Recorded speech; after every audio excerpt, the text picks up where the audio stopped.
Good evening, everyone. It is once again Ted the Speed Learner, and tonight I'm going to cover a topic that a lot of people like to hear a lot about. They just eat this up. I can't believe it, but they actually eat this up. But we're going to go ahead and talk about it.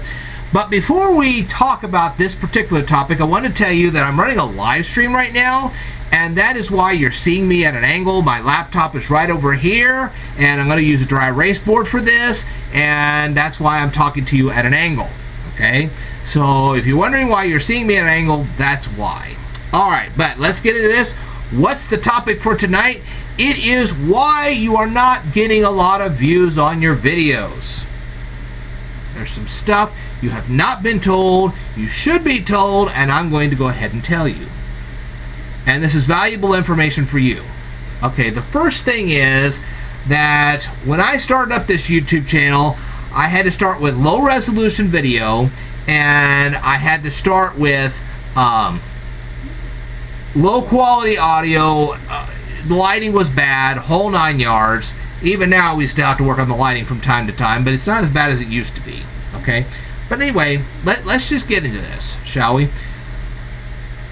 Why didn't people watch my earliest videos? Why do I still have troubles getting people to watch those early videos in the first place? There's a lot of reasons, but one of the first ones is that back in those days, when I first started up my YouTube channel, and I'm going to tell you a few other things a little bit later, but just bear with me. When I first started up my YouTube channel, I did not have a very good internet connection.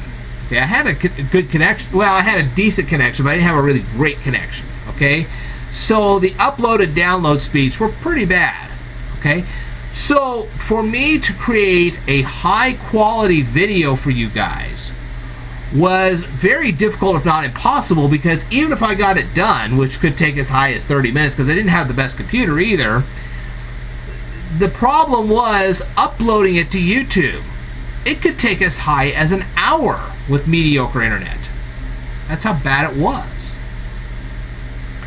So I said, okay, because we cannot upload, because the upload speed is so bad, I'm going to have to degrade the video to its lowest possible form to actually get anything on the air, because I don't want to spend all night doing this. Okay? I don't want to spend all night uploading one single video and then you guys wondering why it's taking me so long to upload video after video after video. You wanted a lot of content, you wanted it very, very fast. I tried to get it to you, but I had to make it low quality for that reason. Thankfully, the quality of my internet has gone up significantly since those days. So if you're ever watching one of my older videos, that's what was going on. Okay? Secondly, I did have a lighting problem back then. As you can see, even now, it's not the best lighting situation, although it's a lot better than it was when I first started this.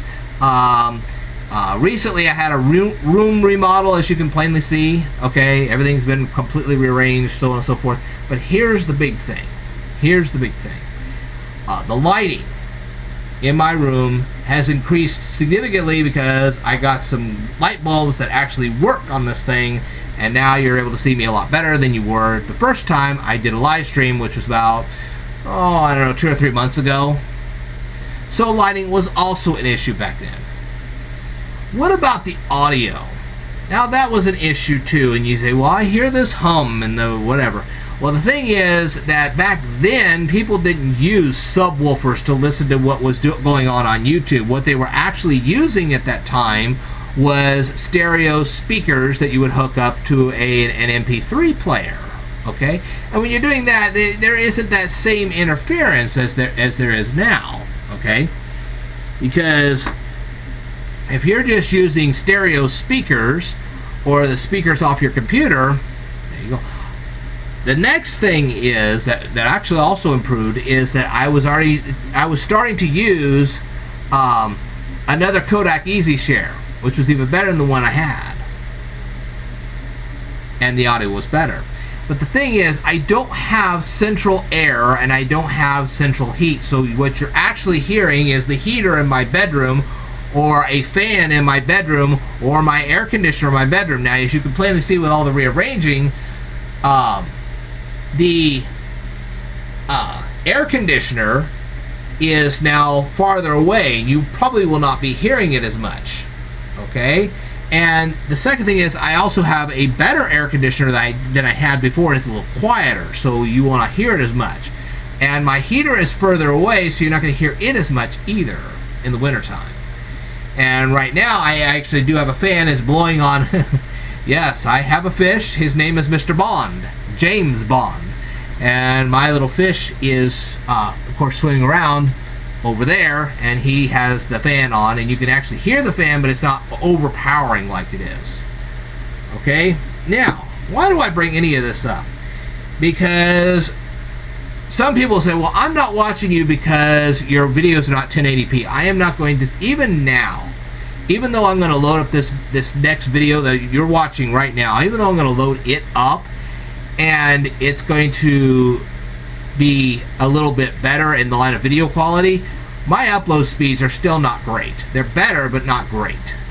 So no, I'm not going to make the super fanciest video on the world. Now, yes, I do have a faster computer now, and yes, I am more than willing to load it through my software. It doesn't take as long now to process a video, especially if I'm not having to use a ton of graphics. If I have to use a ton of graphics, it takes a heck of a long time because I have to create the graphics, then I have to insert them in, and yes, it does take a lot of time. But if I don't have to use a ton of graphics and I'm not having to load them into the system, I can process a video within 10 minutes. Nero does really well, and I have a good computer, and it's not really all that slow. So that's another thing. So first, lighting was an issue, then the resolution was an issue. That doesn't seem to be much of an issue anymore. The audio. If audio continues to be an issue, I will go ahead and load Audacity into my computer, and I will edit the audio and edit out any background noise, and hopefully that will be too much of an issue anymore. Well, like I said, with my air conditioner, my heater, and my fan further away, there's a good chance you probably won't hear any of that either. So that may not be an issue anymore. We'll see. But ultimately, what I really believe is the issue, because let me tell you something. When I fixed the lighting and I went ahead and did a high-def resolution on Euclid Book 1, Proposition 1, I said HD on it, you know what I discovered? It didn't make a whole lot of difference. Because it was really the material they didn't want to watch. They don't want to learn anything. Even when I've told them how to learn faster, they don't want to learn anything. That seems to be the real issue. Just entertain us. Let me tell you something. I was browsing through the internet, and I actually found a video of a guy. He put on a bear costume, and he started dancing around. It was cute as a button. I'm not sure who arranged his music or whatever. It was just a cute little dancing bear video. Well, you can watch that, and there was no problem with watching it as far as that's concerned. Except for the fact, let's think about this for a second. If you watch it until you get to the point where you don't have a home anymore, and you don't have the internet anymore, and you're starving to death,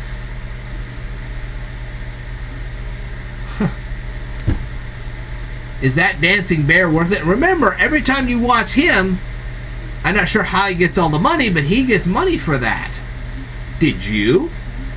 Did you get money for watching him? Maybe you should ask that.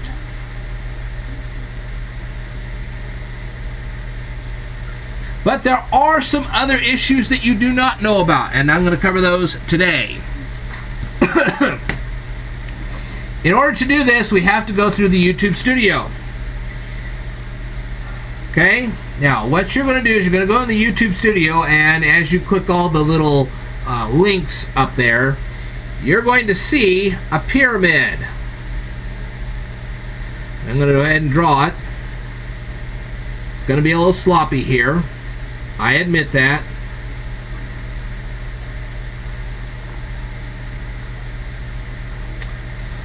This is kind of what the pyramid's going to look like. For those of you who live stream, that's the pyramid.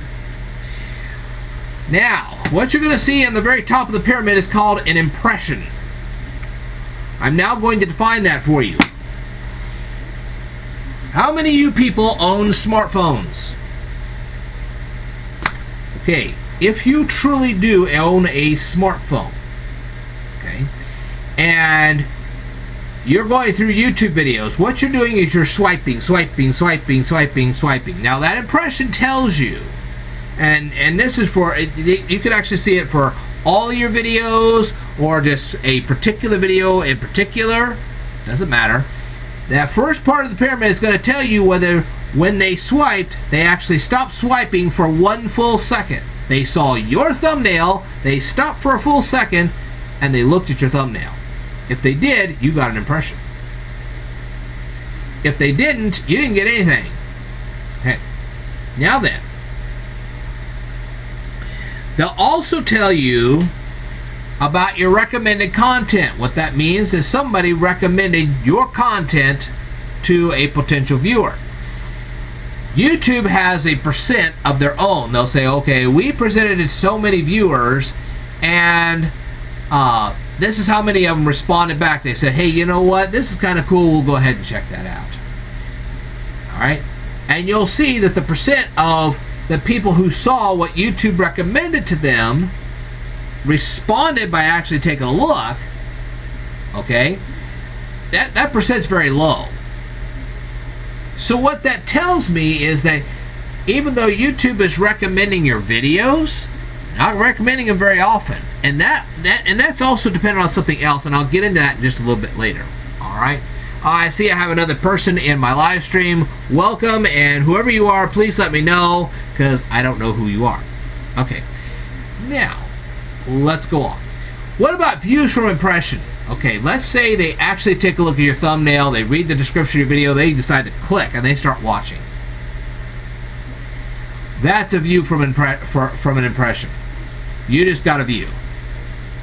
Now that doesn't tell you how long they watched your video, that just says that they actually decided to go ahead and start watching it. That's a good number too. Now what about the third number underneath that? That is the watch time. How much watch time did you actually get from the person who actually decided to start watching your video? If you're not getting very much watch time, that's telling you there's something wrong with that video. It could be bad lighting, it could be the fact that it's not 1080p, it could be the fact that your audio is bad, it could be just simply because they just didn't like your content. Okay. ILR SNC, hello there, hello, glad you came by. Anyway, so this information is valuable. First you see if they even took a look at your thumbnail at all. Then you have to take a look to see if they actually decided to click on that thumbnail to actually start watching your video. And then you have to look to see how long they actually watched your video. If they didn't take very long to watch it, they didn't watch the whole thing, you know you got a problem. And that's something else I've been running into. Okay, now there are two other things you need to know. If you're going to, this is a YouTube tip for you. First of all, the more enthusiasm that you actually show in your video, the less likely YouTube, and it's not really YouTube itself, it's their algorithm. They have actually built an algorithm, and this algorithm detects whether you're excited in your video or not. The more excited you are, the less likely they're going to recommend it. Now, I'm sure when they built the algorithm, they had the best intent in the world. This has nothing to do with what their intent was. It's just working against you. So apparently, the more monotone you are in a video, the more likely they're going to recommend it. Bet you didn't know that. But when you've been on YouTube for 12 years like I have, and you have videos that are really, really old, if they are not being watched on a regular basis, YouTube will sit, because of their algorithm. Because their algorithm has nothing to do with a person deciding this. It's just that the computer itself decides, hey, I'm not going to recommend this thing anymore because it's never been watched. It hasn't been watched in such a long time. I'm not going to recommend it. And that goes against you. The computer is working against you, not necessarily YouTube itself, but the computer is working against you. So knowing all of this, it is really up to you to start sharing your videos. Okay? Don't rely on YouTube. You do it yourself. You've got to start becoming you've got to become your own advertising department.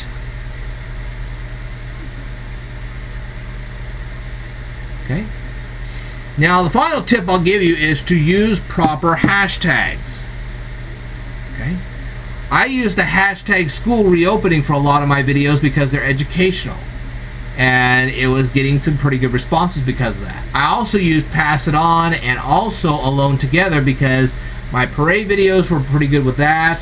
The bicentennial of the state of Illinois, my sign videos, that kind of thing, they respond to that. Make sure that your hashtags clearly reflect what's in your video, because they start looking at those hashtags and they don't see it's reflective of your video, it's not going to go too well for you. But hopefully you have learned what you really need to learn from me. And I want to thank you very much for watching this particular presentation. If you have any other questions, please let me know, and I'll help you as best as I can. Alright, this is Ted the Speed Learner signing off. I will tell you more in a future video, so I'd like for you to stay tuned.